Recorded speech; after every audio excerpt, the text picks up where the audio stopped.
Shall we begin? Know that the reason why our sink is dirty is because it's been cleaned. Okay? Thanks. I didn't even know.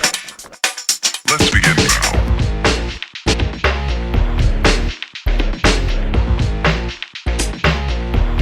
Let's do it.